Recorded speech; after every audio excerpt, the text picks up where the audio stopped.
থাইল্যান্ডের রাজধানী ব্যাংককে হঠাৎ করেই সড়কের মাটি ধসে তৈরি হওয়া এক বিশাল সিল্কহোলে 3টি যানবাহন তলিয়ে গেছে। এতে আশেপাশের হাসপাতাল ও স্থানীয় বাসিন্দাদের সরিয়ে নেওয়া হয়েছে। বুধবার 24 সেপ্টেম্বর এক প্রতিবেদনে এ খবর দিয়েছে peoples.com। রয়্যাল থাই পুলিশ জানিয়েছে, বুধবার 24 সেপ্টেম্বর সকালে স্থানীয় সময় প্রায় 7টার দিকে রাজধানীর দুর্চিত জেলায় শামছেন রোডে ভাজিরা হাসপাতালের সামনে এ সড়ক ধসের ঘটনা ঘটে।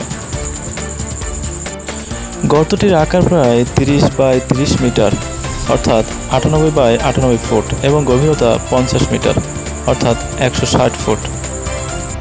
পুলিশের এক বিবৃতিতে বলা হয়েছে, ভাজিরা হাসপাতালের সামনের অংশে মাটি ধসে 30 বাই 30 মিটার চওড়া 50 মিটার গভীর একটি গর্ত তৈরি হয়েছে, যা আরও ভেঙে পড়ার ঝুঁকিতে রয়েছে। ঘটনার পর 2টি বৈদ্যুতিক খুঁটি ও একটি স্টেশন কার সেখানে পড়ে যায়। ব্যাংকক গভর্নর চাচার্ড সিন্ডুফোন্ট গণমাধ্যমকে বলেন, প্রাথমিক তদন্তে জানা গেছে নিকটবর্তী আন্ডারগ্রাউন্ড মেট্রো স্টেশনের নির্মাণ কাজ থেকেই এই সিল্কহোল তৈরি হয়েছে।